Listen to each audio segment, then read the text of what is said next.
We're privileged and honoured to have a number of kaumātua come forward and willingly share their stories in the hope that it would help kaumātua. In this kaumātua story, she is sharing the experience of the attempted suicide, the type of support they received, and the ways that they tried to deal with and recover from the attempted suicide. When I saw my son, he's my oldest son, and my heart was really broken. You know, I just rang an ambulance and told him to hurry up and come because he was bleeding all over. It just bled everywhere. You know, it was just like really horrible to see. You never think that it's going to happen to you or your family, you know, or I'd never thought that it would ever happen to me and my family, with my boy, with my son. He slit his wrists. Oh, he slit his wrist? Yeah, and he not only did them once, and they were very deep, but he did them both, twice, the wrist. And it was just, it was the doctors at the hospital over in Tauranga, and they arranged for a counsellor, and they had hospital people who had come to the hospital to meet with us when he was there. And then they arranged for us to meet with a counsellor to help us and help him understand what he was thinking when he had hurt himself, what might have made him do that. But this is what we were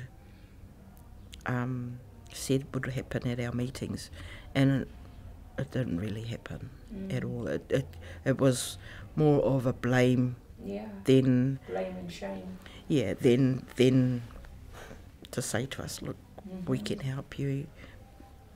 Did you see what might have caused him to feel this way, Mum? Well, you know, it wasn't till some time later, and I was saying to myself, well, these questions weren't really asked of us.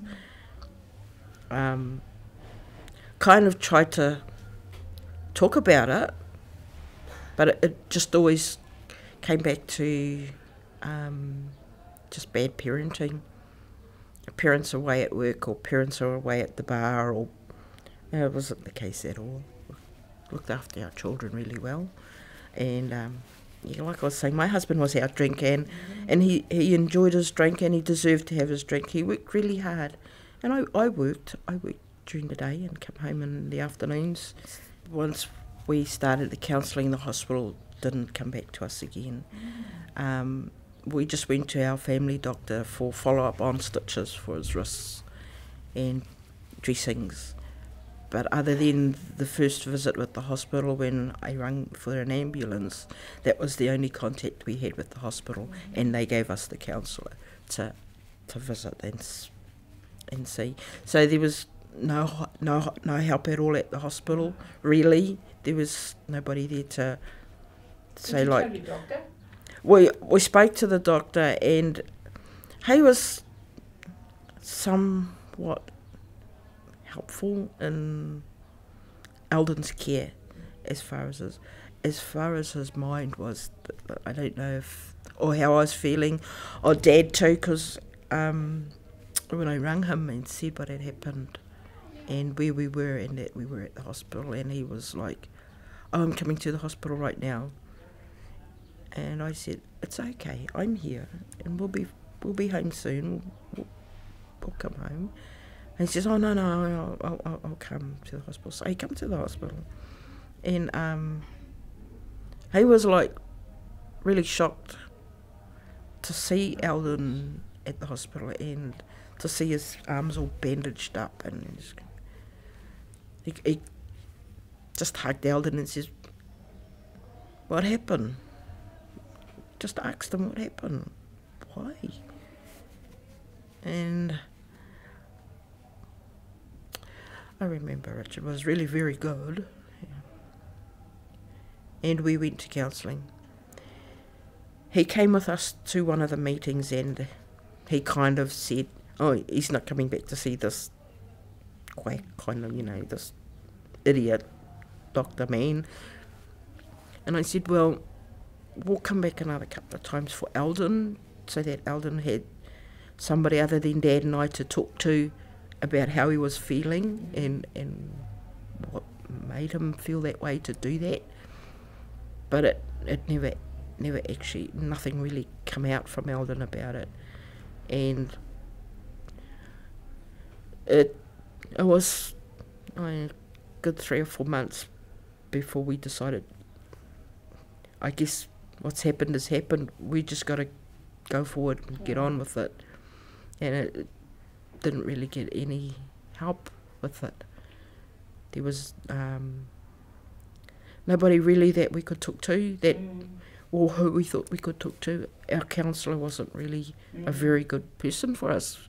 It's why we stopped going, and we kind of dealt with it ourselves at home. I think we kind of argued a bit and blamed one another. Kind of said to them, well, if you weren't at the pub drinking all the time and at home with us a little bit more, it might not have happened. We might have been able to have more family time. So there But was anger in there. Yeah, and blaming as well. Blaming one another, and I know it's not the case because we did have family time.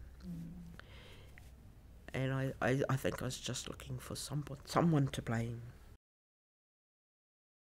In this story, we were told how the whānau was shocked at a suicide attempt in their family, were horrified at finding him, found the counselling wasn't very helpful, and blamed each other as a way of coping with the suicide attempt until they stopped talking about it.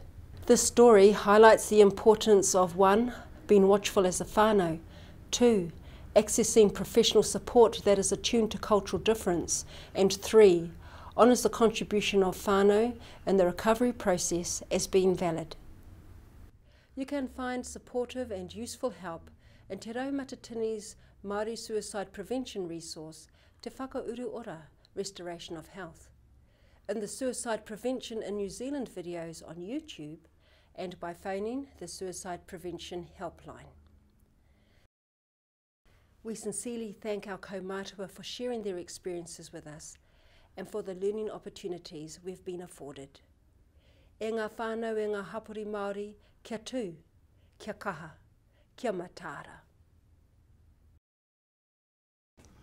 Tā reira kaore nā kōrero mo tēnei wā, e mihi kauake huri no tēnā koutou. Nā reira e te kaumātua nau mai haramai. Haramai te kaupapa o tērā. Ka teke me mihi o tātou tēnā mate. O ia marae, haere koutou e te wāhi, oki nā mō koutou, moi mai I roto I tāriki hoki mai anō ki koutou. Nā reira, kia tātou katoa, tātou whai o tō tātou āriki ai Hakaraia, me te aroha te atua, te whiwhi nā tahitana, te wairua tapua ke ake, Amen.